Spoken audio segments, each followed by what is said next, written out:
जय माता की मित्रों, मैं धनेश्वर महतो। हमारे देश के गृह मंत्री को चुनाव की कितनी चिंता है, आप इस बात से अंदाजा लगा सकते हैं। दिल्ली में किसान डटे हुए हैं अपने हक अधिकार के लिए, लेकिन चिंता किसको है? देश की चिंता किसको है? चिंता है चुनाव की। और चुनाव की कैसी कि एक देश का गृह मंत्री जा रहा है, वो किसका चुनाव प्रचार करने के लिए? वो प्रचार करने जा रहा है नगर निगम के चुनाव का। अब थोड़े दिन बाद मुखिया का चुनाव भी आपको बिहार में आने वाला है। उसके लिए प्रधानमंत्री जी आएंगे चुनाव प्रचार करने के लिए, क्योंकि ये देश चलाने के लिए प्रधानमंत्री नहीं बने हैं, ये चुनाव प्रचार करने के लिए देश का गृह मंत्री बना है, प्रधानमंत्री बना है, मुख्यमंत्री बना है राज्यों के। इनका काम है सिर्फ और सिर्फ आपको चुनाव प्रचार करना है। दूसरी बात है कि आज अमित शाह ने आज रोड शो किया है। रोड शो का मतलब समझ रहे हैं ना आप? हजारों की भीड़, लाखों की भीड़ रोड पे, और एक दूसरे पे कसमकस।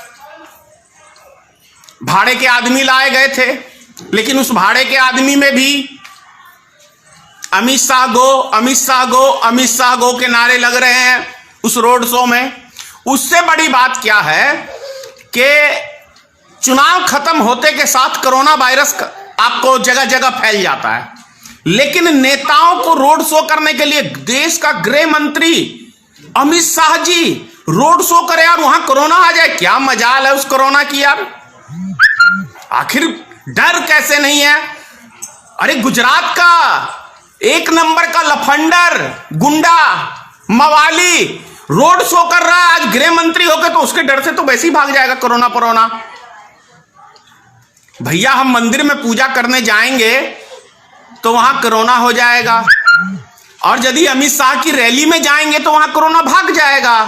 आखिर भाजपा वालों का पावर है कैसा? इस बात से आप लोग सहमत हैं कि एक तरफ बिहार का चुनाव खत्म हुआ तो पूरे देश में कोरोना फैल गया, वहीं पे इसी कोरोना के दरमियान में अहमदाबाद में चुनाव है नगर पालिका का, नगर निगम जिसे हम लोग कहते हैं, तो वहां पे चुनाव है तो अमित शाह जी आज रोड शो कर रहे हैं। कितना इंपॉर्टेंट है ये चुनाव, आप इससे कल्पना कर सकते हैं। और कैसी अमित शाह के पास कितना कामकाज है, इससे भी आपको पता चल जाएगा। और उत्तर प्रदेश के मुख्यमंत्री के पास कितना कामकाज है। देश का किसान दिल्ली को चारों तरफ से घेर के रोड जाम करके वो अपनी मांगों को लेके दिल्ली के बॉर्डर पे बैठा हुआ है, दिल्ली में बैठा हुआ है। और ये हमारे देश के प्रधानमंत्री गुजरात जाके, अहमदाबाद जाके पिकनिक मना रहे हैं, अमित शाह जी पिकनिक मना रहे हैं। इतने शुभ चिंतक हमारे देश के गृह मंत्री और प्रधानमंत्री हैं। कैसा लग रहा है ये आपको? ये देश चलाएंगे? ये सुरक्षित हाथों के अंदर देश है? आपको लग रहा है ऐसा?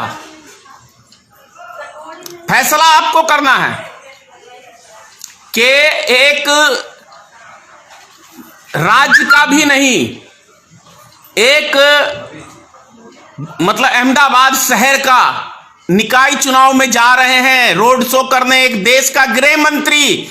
जैसे दिल्ली में विधानसभा चुनाव के अंदर जुगियों में देश का गृह मंत्री पर्ची बांटते फिर रहा था, नाक कटाई, अब लग रहा है कान भी कटाने के लिए लगता है वहां पे अहमदाबाद में पहुंचे हैं। हाँ, ईवीएम का कमाल होगा तो जीत जाएंगे, बाकी देश की जनता नहीं आपको चाह रही है। अगर ईवीएम में कमाल होगा तो आप जीतेंगे। शर्म से डूब मरो चिल्लू भर पानी में। गुजराती गुंडे, चुनाव प्रचार के लिए ही था तो ये पद को त्याग दो। अगर देश का गृह मंत्री नगर इकाई का चुनाव प्रचार कर रहा है तो तुम फिर भाजपा के अध्यक्ष बन के ही रह जाओ, इस गद्दी को त्याग दो, इसकी गरिमा को मत खत्म करो। अगर देश का प्रधानमंत्री सिर्फ चुनाव प्रचार के लिए बना है तो चुनाव प्रचार करो, देश का प्रधानमंत्री मत बनो। क्या अगर मैं आपको यह गलत कह रहा हूं तो आप कहिए। चुनाव है तो कोरोना भाग जाता है, चुनाव खत्म होता है तो कोरोना आ जाता है। किस चीज के लिए हम सरकार चुनते हैं? किस चीज के लिए? जनता को परेशान करने के लिए सरकार हम चुनते हैं क्या? कि हम सरकार चुनते हैं इसलिए कि हमारी जो दुख दर्द है उसके ऊपर वो विचार करे, विमर्श करे और सख्ती से बढ़िया तरीके से उस कानून को लागू करे, नई योजनाएं लाए कि हिंदू मुसलमान का पाठ पढ़ाए हुए हैं। उसी के अंदर क्या कहते हैं, अभी किसान के मुद्दे को भी हिंदुस्तान पाकिस्तान खालिस्तान कर दिया है इन्होंने। इस मुद्दे को भी ले गए है खालिस्तान में, और वो जो खालिस्तान का नारा लगा रहा है वो मोदी जी के साथ फोटो खिंचा रहा है। तो इसका क्या मतलब है? इसका मतलब तो स्पष्ट है कि जो भी हिंदुस्तान में ऊट पटांग की अफवाहें उड़ती हैं वो भारतीय जनता पार्टी खुद अपने एजेंडे के तहत, मास्टर प्लानिंग के तहत उड़ाती है। समझिए आप लोग समय रहते, नहीं तो देश का जिस स्थिति में पहुंचा दिया है इस सरकार ने, उससे उभरना, जब ये सोचो कि अन्नदाता किसान तक का नहीं बन सका है ये भारत सरकार, मोदी सरकार, तो किसका होगा? सिर्फ 2-3 उद्योगपतियों का, और किसी का नहीं। जय हिंद।